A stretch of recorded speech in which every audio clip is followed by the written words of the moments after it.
Vous êtes la preuve que l'âme des Valrius n'est pas entièrement empoisonnée par l'avidité.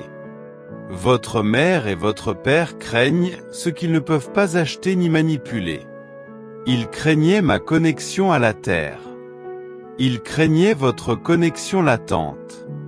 Ne laissez jamais leur peur définir votre valeur. Le véritable pouvoir n'est pas dans l'argent, mais dans la vie que vous pouvez faire pousser et guérir.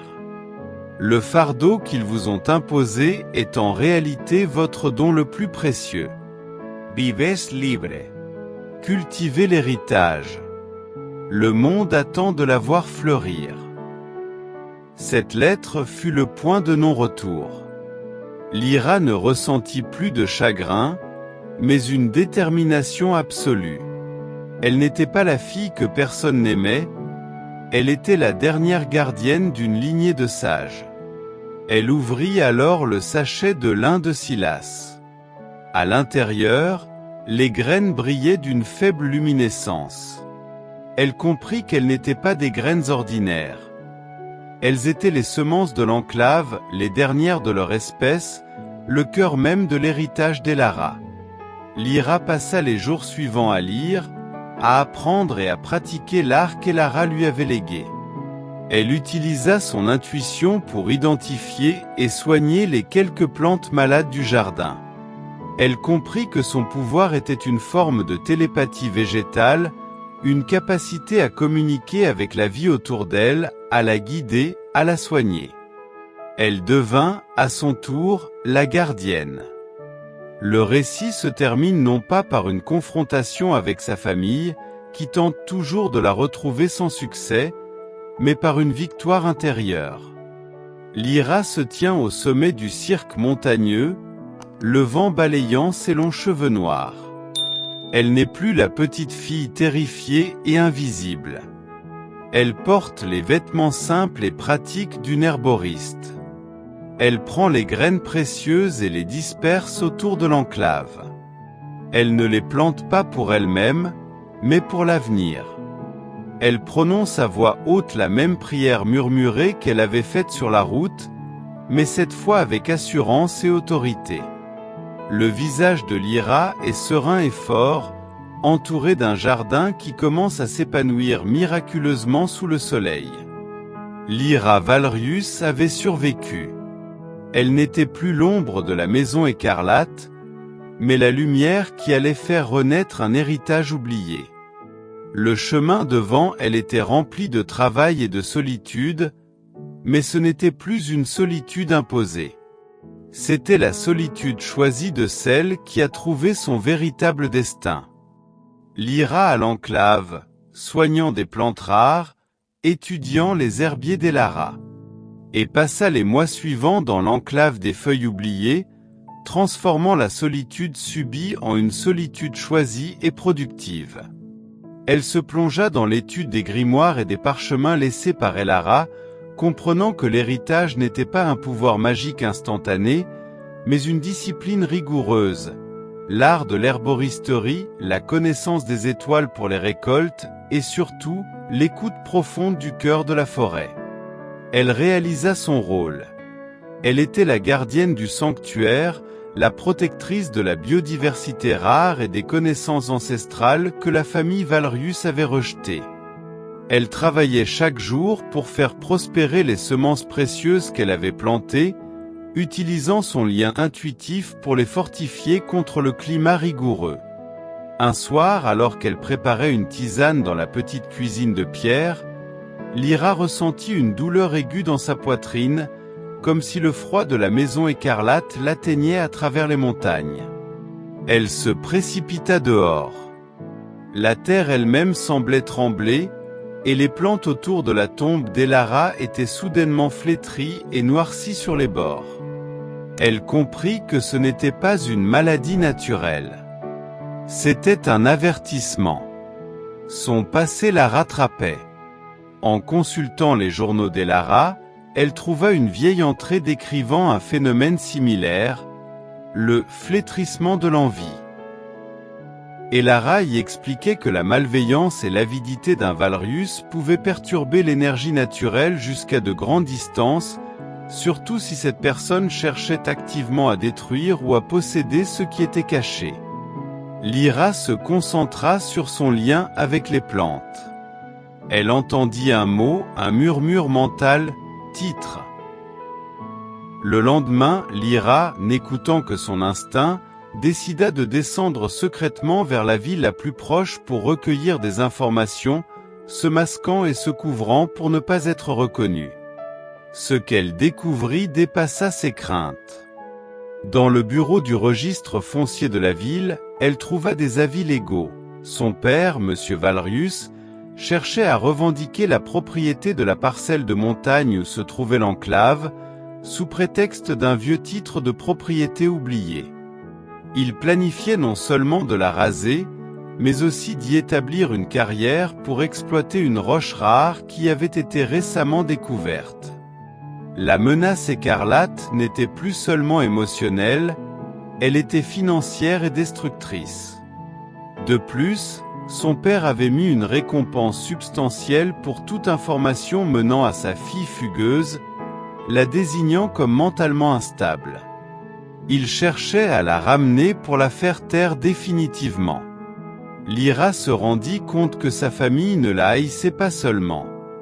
Elle la considérait comme un obstacle à la richesse. Le dédain initial était désormais devenu une menace existentielle pour tout ce qu'elle et Elara protégeaient. De retour à l'enclave, la douleur de la trahison fit place à une résolution de fer. Lyra comprit que sa véritable mission n'était pas seulement de vivre en paix, mais de défendre activement son sanctuaire. Elle se plaça devant la tombe d'Elara. Prenant une fleur de l'une des graines qu'elle avait réussi à faire pousser, une fleur d'un vert profond, presque lumineuse, elle la serra dans sa main et prononça son serment. « J'ai appris que je ne suis pas un fardeau, mais une racine. Je ne fuirai plus. J'ai été banni pour cette terre, et pour cette terre, je me tiendrai. Père, mère, vous m'avez appris la peur. Je vous enseignerai la résistance. L'enclave ne tombera pas devant votre avidité. » Elle jura de protéger cet endroit non seulement pour elle-même et pour Elara, mais pour le futur du savoir et pour le cœur de la forêt. La bataille ne serait pas physique, mais une guerre d'esprit et de stratégie, où la force de la nature s'opposerait à la froideur de l'argent. Lyra, la fille que personne n'aimait, se préparait à livrer un combat pour lequel elle était née. Lyra savait que le temps lui était compté. Son père, M. Valrius, avait mobilisé ses avocats et ses équipes d'arpenteurs pour démarrer les travaux d'exploitation minière. Elle ne pouvait pas se contenter d'attendre l'assaut. La guerre des graines devait être menée avec intelligence et avec les armes qu'Elara lui avait léguées. La connaissance de la terre et la maîtrise des illusions naturelles. Lyra élabora un plan basé sur la confusion et la peur. Elle utilisa ses capacités de symbiose végétale pour accélérer la croissance de plantes indigènes très spécifiques et inoffensives autour de la seule route d'accès à l'enclave. Elle créa l'illusion sensorielle, elle prépara des concentrés d'herbes rares aux odeurs très puissantes qui, mélangées à la brume matinale, provoquaient chez quiconque les respirait un sentiment aigu de vertige, de confusion et une peur irrationnelle de la forêt, une hallucination sensorielle qu'ils étaient perdus ou observés. L'obstacle naturel, elle concentra son énergie sur la croissance accélérée de vignes et de buissons épineux pour rendre le chemin impraticable sans destruction majeure, forçant les équipes de son père à l'abandon ou à une tentative d'accès si coûteuse et lente qu'elle serait dénoncée. Le jour où les premières équipes d'arpenteurs, accompagnées de M. Valrius en personne, tentèrent d'accéder au site, ils furent accueillis par un spectacle déroutant. La route était envahie par une végétation folle et anormale. M. Valrius, furieux, ordonna d'avancer. Mais à mesure qu'il pénétrait dans le piège vert, Les hommes commençaient à paniquer. Ils entendaient des murmures dans le vent, sentaient la forêt se refermer sur eux, et sous l'effet des vapeurs d'herbe, voyaient des ombres bouger dans les arbres. Le plus terrible était le silence total des oiseaux, seul le son de leur propre cœur battait. Alors que la confusion était à son comble, Lyra apparut. Elle se tenait immobile, au milieu d'une clairière, vêtue d'une cape verte, tenant le carnet d'Elara. Sa présence, calme et sereine, contrastait avec l'hystérie qui s'emparait des hommes. Monsieur Valrius, tremblant de rage et de peur, pointa du doigt sa fille. « Tu es une folle, une sorcière. Tu crois que ces ronces vont m'arrêter ? Je vais te faire interner et cette montagne m'appartiendra. » Lyra ne répondit pas par des menaces. Elle parla avec la voix claire et posée de la nouvelle gardienne. « Père, cette terre n'a jamais appartenu à votre argent. Elle appartient à la vie. Vous m'avez enseigné que j'étais une ombre. Mais l'ombre s'est enracinée. Regardez autour de vous. C'est l'enclave qui vous juge, pas moi. » Puis, dans un geste théâtral, elle sortit une petite fiole contenant une essence végétale particulièrement amère et la renversa sur un rocher. L'odeur se répandit. Immédiatement, le chef des arpenteurs s'écria, pris d'une crise de panique, et les autres se mirent à fuir la zone, terrifiés par cette force invisible et incontrôlable. L'impact le plus décisif ne vint pas de la magie, mais du droit. Pendant que Lyra préparait son piège végétal, elle avait découvert une clause cachée dans le carnet d'Elara, confirmée par un vieil acte de propriété. Elara avait légué la parcelle de l'enclave non pas à une personne physique, mais au gardien de l'héritage des graines éternelles. Quelques jours plus tard, devant la menace de poursuite pour tentative de destruction d'un écosystème protégé et de violation de propriété, Lyra, s'appuyant sur les actes notariés d'Elara et le témoignage à distance de Silas, qui avait prudemment recueilli des preuves, déposa une contre-plainte. Elle présenta les graines rares et les travaux d'Elara comme preuve que l'enclave était un sanctuaire écologique et scientifique, et qu'elle en était la légitime gardienne. La confrontation fut courte.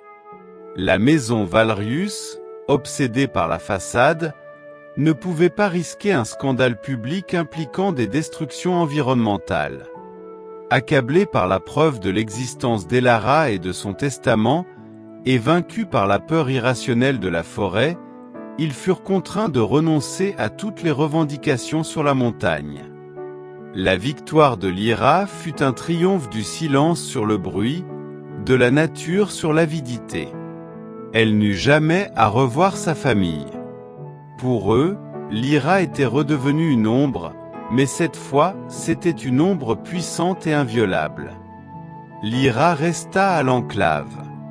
Elle n'était plus la fille haïe, elle était la gardienne du jardin éternel.